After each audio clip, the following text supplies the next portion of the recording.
Siti gantinya kayak gini, Bu. Yang bagus, yang cantik. Sudah siap belajar belum? Sudah. Kalau sudah, bisa dipimpin doa, Siti. Baik teman-teman semua, untuk memulai pembelajaran hari ini, mari kita berdoa bersama-sama. Berdoa mulai. Berdoa selesai. Amin. Yang piket hari ini siapa? Dita, Ibu. Kita tolong ibu semua tulisnya ya.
ini itu fokus untuk menyelesaikan konflik di bagian sebelumnya.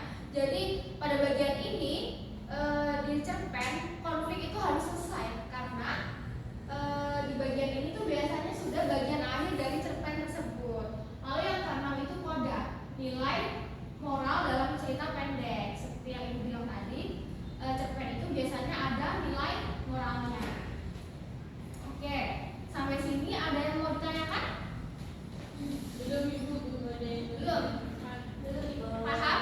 Tentang ciri, terus struktur. Paham? Beneran. Oke. Kita masuk ke unsur cerpen. Jadi unsur cerpen itu ada dua. Unsur intrinsik dan ekstrinsik. ekstrinsik. Ibu spiralnya maaf bisa kelihatan. Oke. Jadi di unsur atau enggak sih unsur intrinsik dan ekstrinsik itu bedanya apa? Bu. Saya Bu. Boleh. Apa itu bedanya sih? Kalau misalnya unsur intrinsik itu unsur yang terdapat di dalam cerita. Contohnya yang ada di dalam cerita dan disebutkan di dalam cerita. Kemudian kalau misalnya ekstrinsik itu unsur yang berada di luar cerita atau tidak ada di dalam cerita. Iya betul. Jadi unsur intrinsik itu adalah unsur yang ada di dalam cerita. Jadi kalian bisa cari nih unsur intrinsik ini di dalam cerita. Kalau unsur ekstrinsik ini biasanya tidak berkaitan langsung sama ceritanya. Jadi yang pertama itu ada tema. Apa sih tema itu? Ada yang tahu nggak? Tema itu apa? Ide pokok Ibu. Iya. Tema itu adalah ide pokok dari cerita tersebut.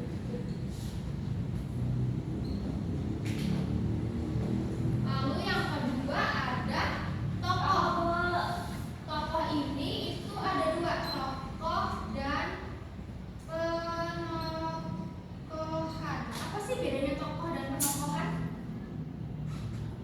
Kalau tokoh itu orangnya, kalau penokohan itu sifatnya. Misalnya di cerpen ini ada tokoh bernama Hana. Nah, penokohannya sifatnya Hana itu seperti apa sih? Nakal. Baik, Bu. Oh, baik. Oke, Hana itu baik. Terus Hana itu sopan. Terus rajin sholat, rajin mengaji. Gitu. Itu namanya penokohan. Terima kasih, Ibu. Sama-sama Hana. Lalu yang ketiga itu ada alur. Alur ini biasanya dibagi dari tiga. Alur maju, alur mundur, dan alur campuran. Kalau alur maju itu alur yang ceritanya itu sesuai dengan waktunya. Jadi kalau misalkan latarnya waktu, alurnya itu dari pagi, siang, sore. Kalau alur mundur itu biasanya ceritanya itu mundur. Misalkan di bab ini kita cerita di tahun 2003, nanti di bab selanjutnya itu kita mundur ke tahun 1990. Jadi mundur alurnya. Oke. Lalu yang ketiga ada alur campuran. Jadi alurnya maju dan mundur. Yang keempat itu ada latar. Latar ini juga ada tiga. Latar tempat, latar waktu, dan latar suasana. Kalau latar pasti udah tahu kan ya? Lalu yang kelima itu ada sudut pandang. Ada tahu sudut pandang ini maksudnya gimana?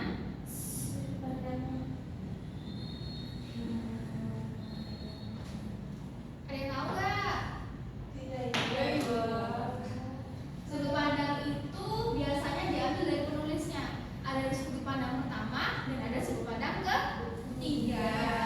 Kalau sudut pandang pertama biasanya itu tokohnya aku. Kalau sudut pandang ketiga biasanya dia yang menceritakan. Jadi dia nggak ada di cerita itu tokohnya. Jadi misalkan kalau sudut pandang pertama itu Hana. Hana itu ada di dalam cerita itu. Tapi kalau Hana menulis cerita dengan sudut pandang ketiga, Hana menceritakan tentang Renita dan Siti yang hari saat ini kayaknya lagi mengantuk ya. Iya, Bu, panas Ibu dari tadi nggak dengar Ibu. Iya,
boleh dicatat kalau lupa.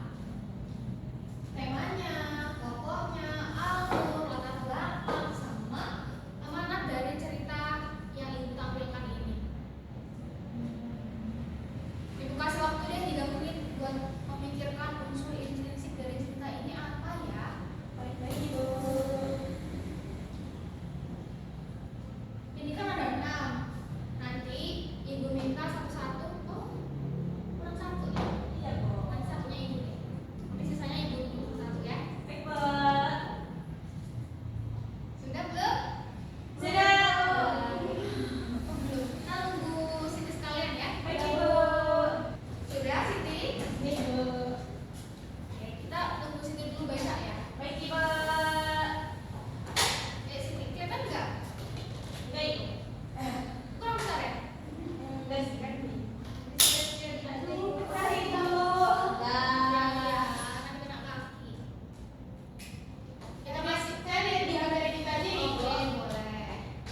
Jadi Siti, tadi ibu udah ngomong nih ke teman-teman. Tadi kan unsur intrinsik ada 6. Jadi nanti ibu minta satu-satu untuk menyebutkan. Yang satu ibu. Semuanya udah menemukan? Sudah Bu. Oh iya, nggak apa-apa, semangat banget ini kayaknya mau pulang ya. Iya Bu. Jadi kan ada 6. Yang pertama itu ibu, lalu Renita itu tokoh dan penokohan, Siti itu alur, Raihana latar, Samela sudut pandang, dan Salsabila amanah. Oke? Baik Bu. Oke, kita mulai ya. Untuk tema dan ide pokok dari cerita ini adalah kasih sayang, kerinduan, serta kebahagiaan. Lalu Renita untuk tokoh dan penokohannya? Jadi Bu, untuk tokoh dan penokohan satu, Aira. Ya. Wataknya ini gadis baik hati, penuh kasih sayang dan perhatian. Lalu tokoh yang kedua itu adalah Nenek. Wataknya itu seorang wanita yang bijaksana, penyayang, namun sedikit merasa sedih. Bu. Oke. Selanjutnya Siti, alurnya untuk cerita ini apa? Kalau alurnya itu alur maju Ibu. Jadi dia dari perkenalan, ada perkenalan, kemudian ada masalah yang nenek sedih, terus pengembangan masalah, kemudian ada klimaks dan penyelesaian masalah ini. Jadi alurnya agak naik. Oke. Lalu Raihana selanjutnya latarnya? Jadi Bu, yang latarnya itu ada 2 Bu, ada latar tempat dan latar waktu. Latar tempatnya itu desa terpencil, rumah kayu sederhana di kaki gunung dan kebun. Lalu latar waktunya itu tidak disebutkan secara spesifik Bu, namun suasana pedesaannya yang tenang seperti itu Bu. Oke. Lalu selanjutnya sudut pandangnya Samela.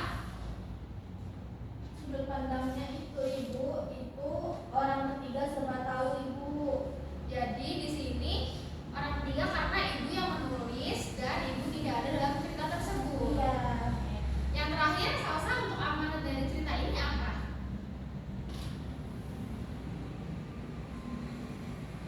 Amanat cerita ini mengajarkan kita tentang pentingnya kasih sayang, perhatian, dan usaha untuk membuat orang yang kita sukai bahagia. Oke, terima kasih. Oke, tepuk tangan dong untuk kita semua. Jadi hari ini kita sudah berhasil mengidentifikasi cerita pendek dari tema, tokoh, alur, amanat, lalu latar, serta sudut pandangnya. Ibu rasa semuanya sudah paham ya? Ya, baik Bu. Minggu depan ibu minta kalian buat cerita pendek versi kalian, lalu identifikasikan unsur intrinsiknya. Oke? Baik Bu. Ada yang mau ditanyakan? Cukup. Tidak ada Ibu. Karena waktunya sudah habis, sudah setengah 4 sore, kalian sudah harus pulang kan? Ibu. Kita tutup aja pembelajaran kita pada sore hari ini. Ketua kelas bisa dipimpin doa. Baik teman-teman semua, untuk menutup pembelajaran hari ini, mari kita bersama-sama berdoa.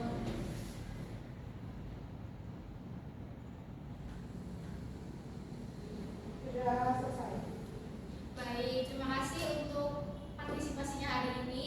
Ibu Hairi, wassalamualaikum warahmatullahi wabarakatuh. Waalaikumsalam warahmatullahi wabarakatuh. Terima kasih Ibu.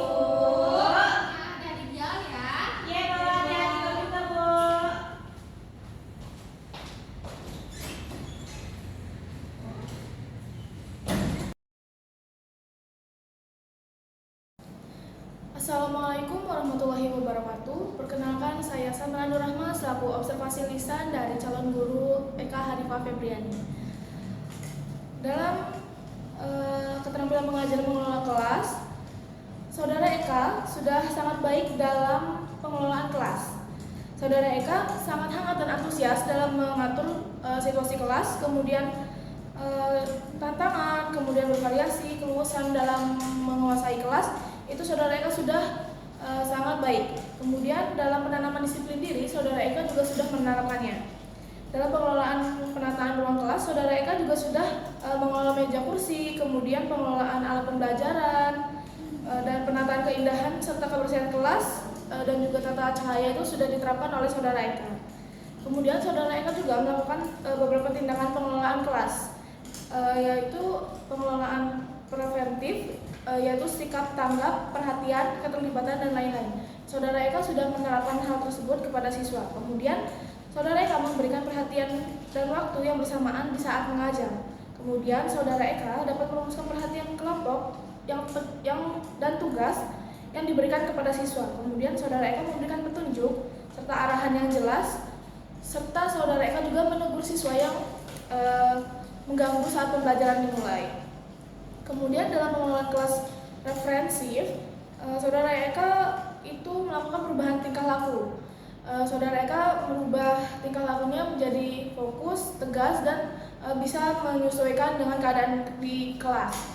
Kemudian Saudara Eka juga dapat menimbulkan dan juga memecahkan tingkah laku yang terdapat masalah. Saudara Eka memecahkan masalah dan juga menimbulkan suatu permasalahan kepada siswa. Mungkin itu saja yang dapat saya sampaikan. Saya akhiri. Wassalamualaikum warahmatullahi wabarakatuh.